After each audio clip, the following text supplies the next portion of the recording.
our government is in process of drafting a legislation which will give higher punishment for cases of love jihad.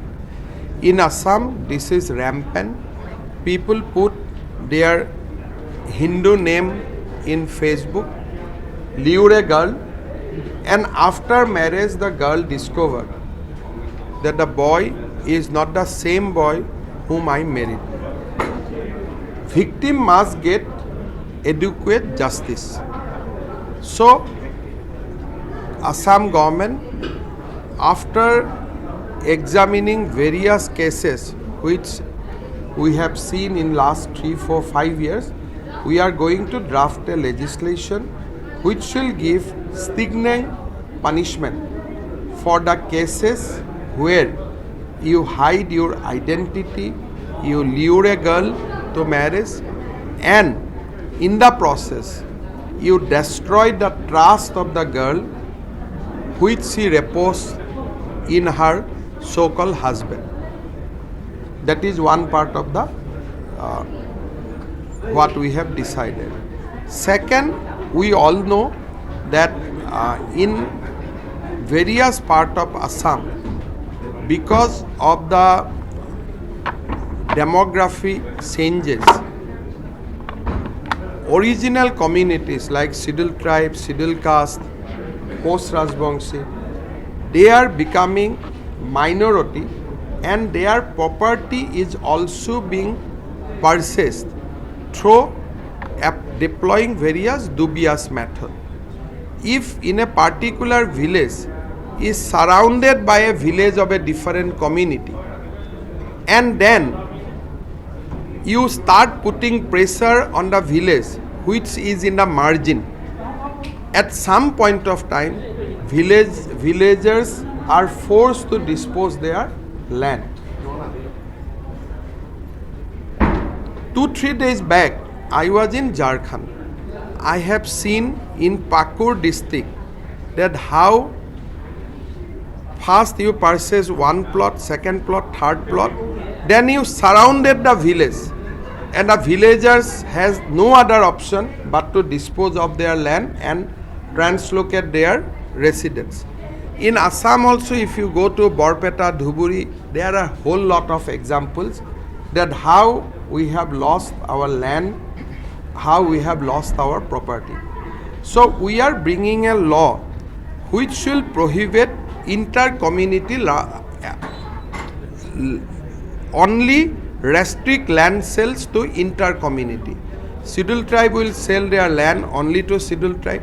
Scheduled caste will sell their land only to scheduled caste, and OBC will sell their land only to OBC in the undivided Gwalpara district where demographic invasion is now at the peak.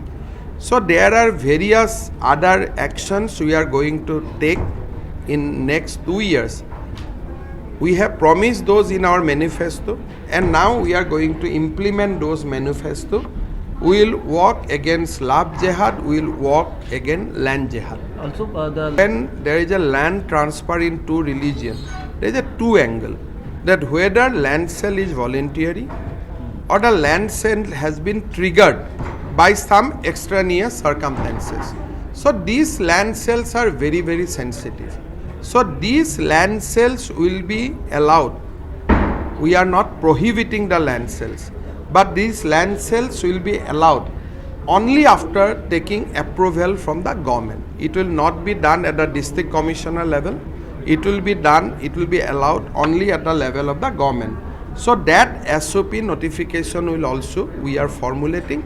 All these things you will see in next 2 to 3 months. You will see all these things on implementation on the ground. You're also upgrading. You see, our domicile policy will be inclusive. We understand that government employment, etc., more particularly grade 3, grade 4, this is an aspiration of the local youth.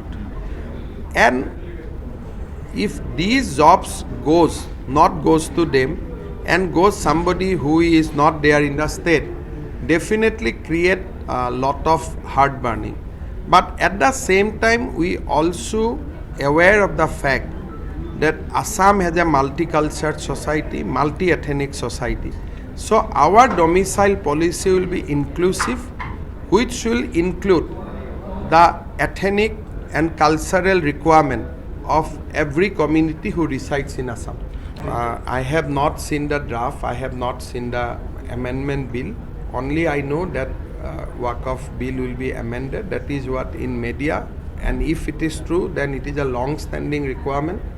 And I think that reform will give lot of justice to the Muslim women. And I think that this is one step which will be considered for giving justice to the Muslim women, and also it will ensure that the Waqf property goes to whom it should go.